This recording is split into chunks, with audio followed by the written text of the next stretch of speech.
Vida e Saúde. Já estamos esperando, a gente tem um monte de participações aqui, várias dúvidas, mas com certeza está faltando a sua. Então você vai ligar para nós, vai mandar seu e-mail, porque estamos aqui para tirar nossas dúvidas, para crescermos juntos. Preparamos também uma matéria, o povo pergunta, e nós queremos saber, né, o que o povo está perguntando, para ver se temos resposta para esse povo. Vamos acompanhar.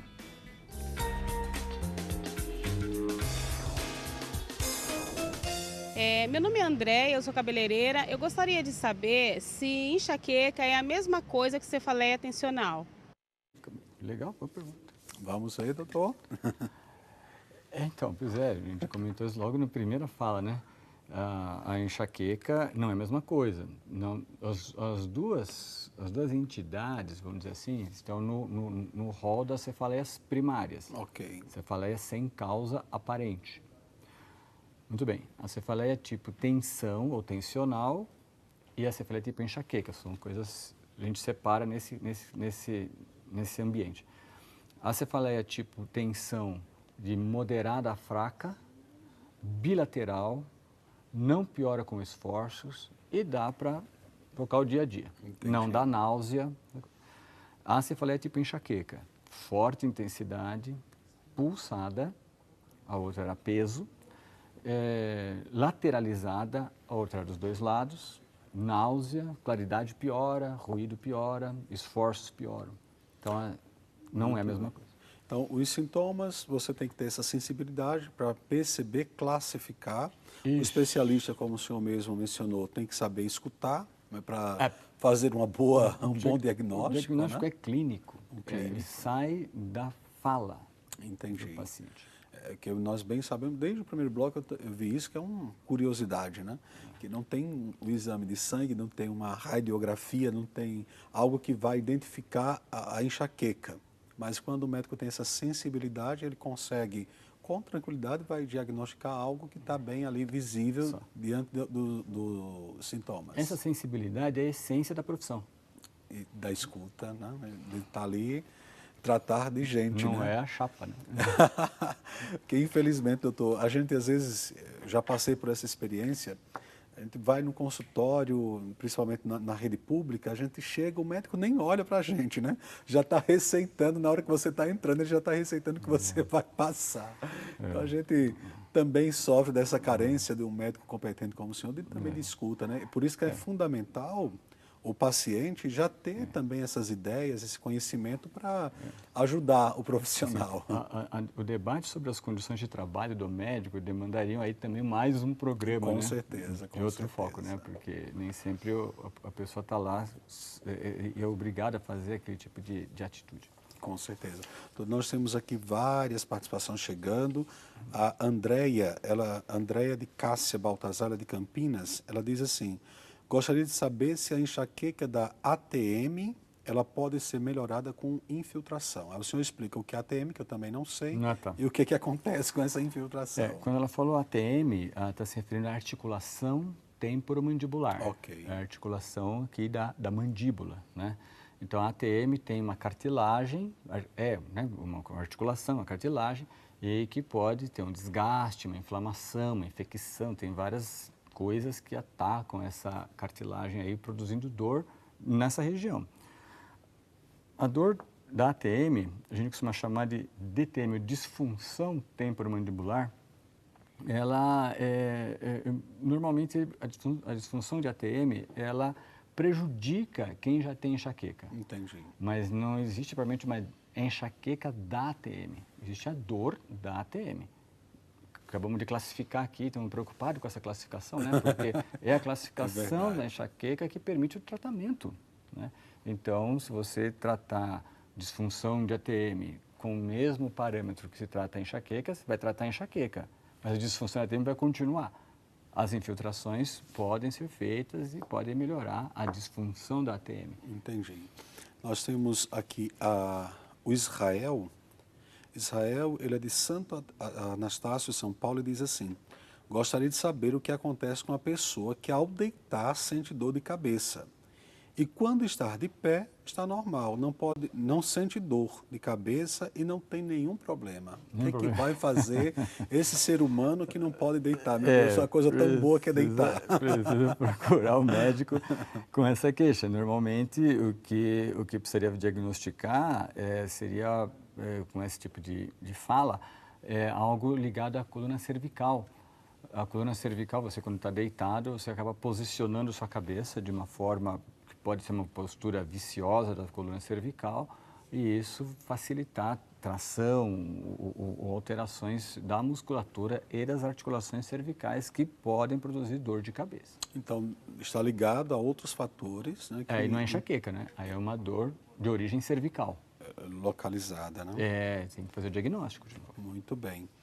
A Maria Cristina, de São José dos Campos, ela diz que faz uso ela tinha enxaqueca crônica e está fazendo tratamento para enxaqueca. Está tomando um medicamento e à noite ela tem notado que está perdendo um pouco da memória. Pode estar sendo causado pelo remédio? Alguns medicamentos que a gente usa para enxaqueca, anticonvulsivantes, antidepressivos tricíclicos, podem produzir algum incômodo. É preciso discutir isso com o médico. Ou a gente vê o custo-benefício. Às vezes você tem um pequeno custo dessa alteração de memória, que é transitória, e na contrapartida uma dor muito incapacitante, né? Então, o tamanho da incapacidade que a dor produz é que vai dar o tamanho do tratamento que você vai dar. Doutor, eu não sei se aí entra nessa regra, mas é muito comum quando estamos fazendo um tratamento, né? E a gente aparentemente pensa que o medicamento não está fazendo efeito, né? A gente sempre fica naquela coisa, parece que esse negócio não está resolvendo nada, né? E fica sempre aquela regrinha, espera 15 dias, espera 7, faz um ciclo no organismo. Isso estaria relacionado a isso também ou ela precisa de fato conversar com o médico para ver essa perca de memória? Isso então faz parte do tratamento, os efeitos colaterais de algum medicamento que você está usando. Normalmente o médico está atento a cada detalhe da fala do paciente e cada detalhe do que ele está prescrevendo, né? Então, às vezes a gente até já avisa, olha, esse remédio vai dar um pouco de sono ou vai alterar a atenção. Se trabalha com máquinas perigosas, tem que ter um cuidado maior. Ou não dá, você trabalha com máquinas perigosas e você então tem que escolher o medicamento adequado àquele indivíduo. Entendi. O Israel, nós já vimos ele falando. A Clarice Machado, ela é de Batatais, São Paulo. Ela diz assim, seu esposo, Ronaldo, tem 73 anos, tem uma dor atrás da orelha em direção da nuca, sempre de um lado ou de outro, uma vez por semana. Quando toma analgésico, piora, demora mais para passar. Quer saber o que pode ser? Então, desculpe, a dor é sempre do mesmo lado? De um lado ou de outro, uma vez por semana. Parece que Então, enxaqueca, que mais frequentemente é descrita como ocular, ao redor dos olhos e tal, também pode ser nucal, né? Pode ser na nuca. Então, pode ser uma enxaqueca e, às vezes, analgésicos comuns, se a potência é grande da dor, analgésicos comuns não vão dar conta. Teria que procurar o médico mesmo para fazer diagnóstico da causa, né? Então, assim, pode ser uma enxaqueca. O senhor está respondendo até mesmo a pergunta da Ilva Pereira. Ela é de São Paulo, capital. Ela diz assim, qual seria o remédio certo para enxaqueca? Então, nós não temos um remédio certo, indicado, né? O remédio certo é o detalhe, né? É o detalhe da fala, é o detalhe da escuta, tá? Então, daí é que sai o remédio certo. A indústria farmacêutica e a ciência disponibilizam para nós aí, para os médicos e para os doentes, assim, inúmeros medicamentos. A gente pode, muitas vezes, escolher inúmeros, uma meia dúzia de remédios. Então, você pode escolher esses medicamentos, fazer uma soma, fazer sabe, em certas épocas, associar os medicamentos com mudanças de hábitos.